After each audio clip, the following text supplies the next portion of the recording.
Hey, what's up, everybody? Once again, my name is DJ, doing what I do, sitting back here on a Monday, chilling. And today, I'm going to go over the subject I'm going to talk about today is kind of stemming off a video I did some weeks ago, okay? And the topic of the day is, can you train in self-defense for real? Okay? Can you train in self-defense for real? Okay? All right, cool. So y'all know me, I like to get right to the answer, and then I'll finish with the reasons why I say what I say, okay? The answer is yes. You can train for self-defense for real, but nobody does it, okay? Nobody trains for self-defense for real, okay? Because it's crazy. All right, you know what you gotta do in order to train for self-defense for real?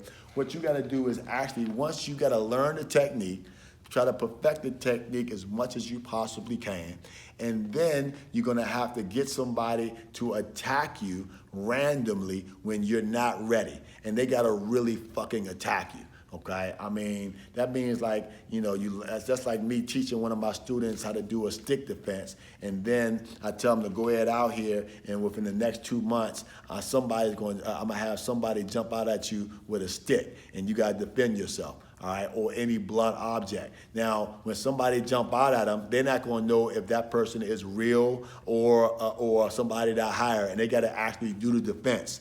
And whether or not it's somebody I hired or not, if they don't do the defense, the person actually clocks them upside their head and leave them in the damn alley, Now, no one trains like that. You know what? One of my favorite shows coming up was this show, I'm about to show my age, called The Pink Panther, Expected Clouseau. Expected Clouseau, man, it was hilarious. He had a assistant, I don't know if it's an assistant, a butler, or whatever. Y'all go back and watch the joint. And every episode, at some point during the show, his assistant would attack him. But he didn't know he was about to be attacked. So he would come in the house in the middle of the night, just got finished a case, and out of nowhere, somebody would jump through the window or whatever, and he had to fight him. He didn't know if it was a burglar or whatever, and they would fight, and the scene would go for about 3 or 4 minutes of them like just fighting each other, and he trying to fight for his life. And he did it like he hired this guy to do it sporadically at any time, so he was always ready. And it was funny. But a lot of people didn't know the reason why it was funny. The reason why it was funny is because he was making a joke about self-defense. He was saying, all right, the only way you can train self-defense for real is have somebody actually trying to kill you for real at random times. Because self-defense is about sudden violent attack. That's what made it so funny. So yes, you can, but nobody does it. Yes, you can, but no, you won't, okay? So let's talk about what you will do. Well, not you personally, but what people do. What I'm gonna do is I'm gonna try to make this video as fast as possible. I'm gonna start with the top training that you can get, the realest of the real. And I'm gonna break it all the way down to the bottom level training. Top level training I'm gonna start with, the bottom level training I'm gonna end with, okay? The closest you can get to training for real is special forces. Special forces, I'm talking about Navy SEAL training, Army Ranger, I guess SWAT, whatever organization or country. I'm talking about the Green Berets.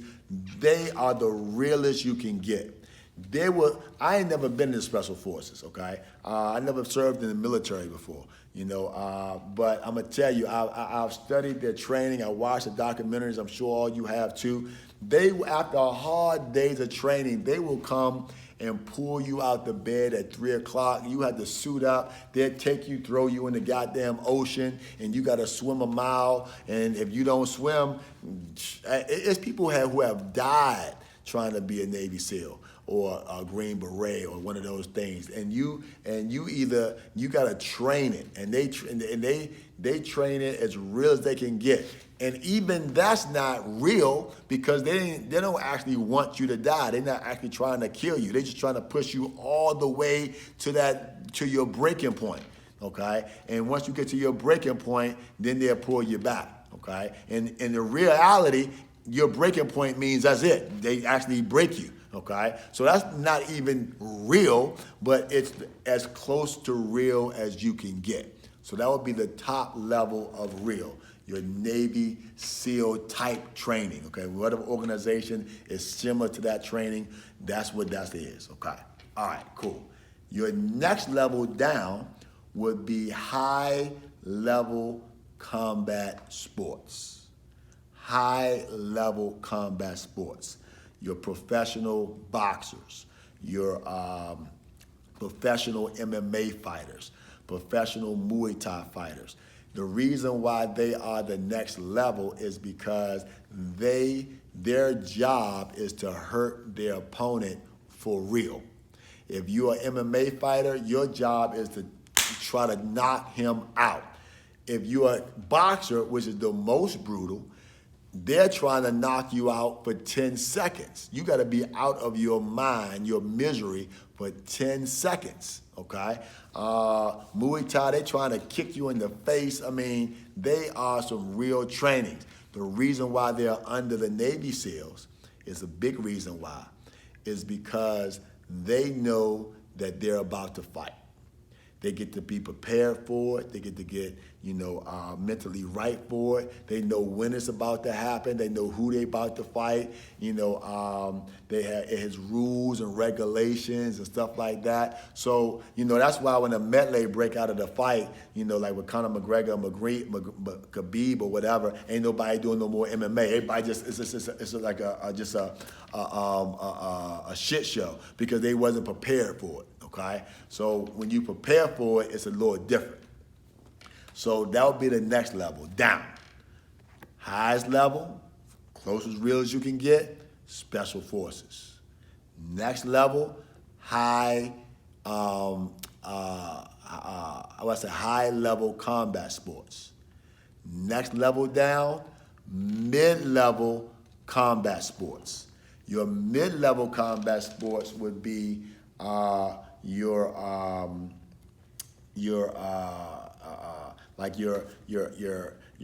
college wrestlers, your jiu-jitsu, when they doing like your purple brown belts and stuff like that. Your golden glove boxers and stuff like that. That's your mid-level.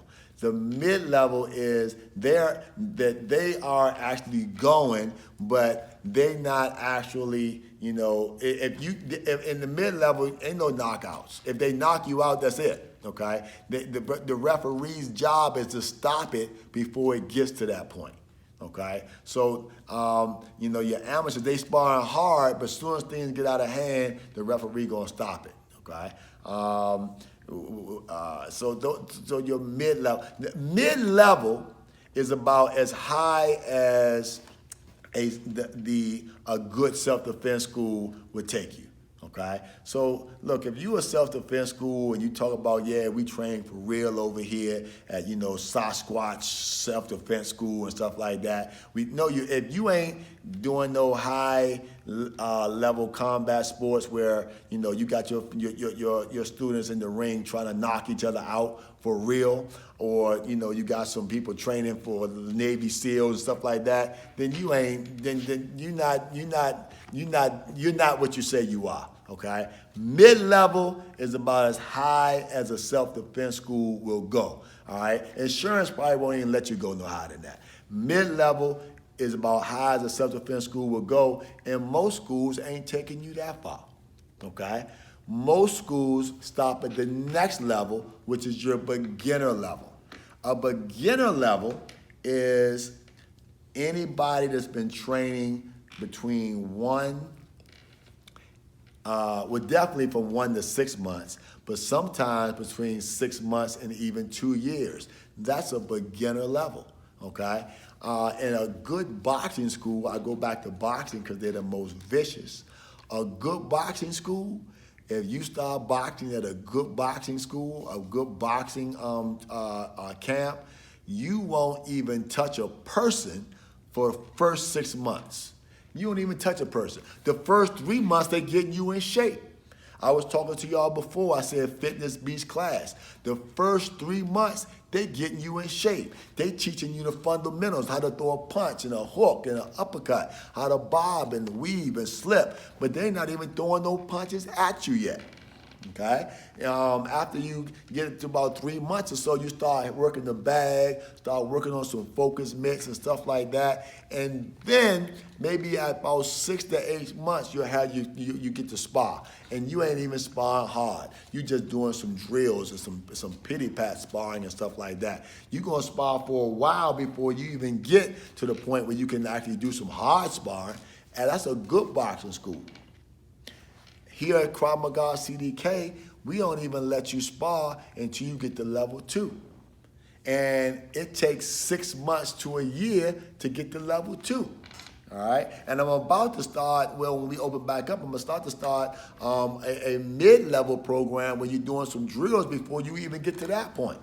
Okay? And when you spar, you ain't even trying to knock the person's head off because you got to learn control. This is all beginner level. Okay? Beginner level, okay? Beginner level is where most schools stop, okay? Some schools will take you to mid-level. They don't go no higher than that. But most schools will stop at beginner level for whatever the reason.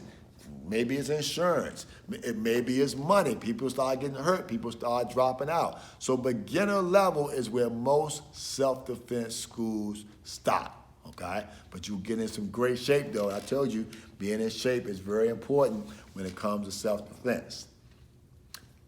Next level, and this is brand new. This is brand new. This did not exist until 6 weeks ago, and that is virtual training. Virtual training is the next level down, okay? It's the furthest training from the Navy SEALs, but it's the next level down. But here's the thing about virtual training, and like I say, this just started 6 months. You know what? If somebody tell you they are an expert, you know, I've been getting emails from people saying, look, you know, we want to teach you how to teach online, you know, because we are virtual experts. That's bullshit, because this didn't exist until 6 weeks ago. Everybody's learning this at the exact time. Nobody was teaching virtual self-defense until 6 weeks ago, okay? But here's what I've learned by teaching virtual self-defense. I can take you just as far virtually as I can, you know, in person, as far as beginner levels. Because virtually, you're not touching. And the beginner levels, you're not touching. Okay, if I was training you for boxing, the first 6 weeks, 6 months, you ain't touching no way. In Krav Maga, you touch, but they ain't really choking you for real, like choking you hard. You know, they ain't trying to hit you for real. It's beginners. You know, so you know, virtual training, you can't learn how to. You ain't never gonna be a virtual Navy SEALs course. There'll never be a virtual Navy SEALs course. You'll never be a virtual high level, you know, combat. Nobody's ever gonna get ready for. McGregor's never gonna train to fight Khabib virtually. Okay, mid level is gonna be hard virtually too. But to get you out the gate and to get you through that beginner stages and stuff like that, you can definitely do that virtual. Virtual and your first level sometimes even like level 2. You can do that on. That's all the same. Okay. So what do we got? Navy SEAL training, top of the line. Okay. High level combat sports, next line. Mid-level combat sports, next line.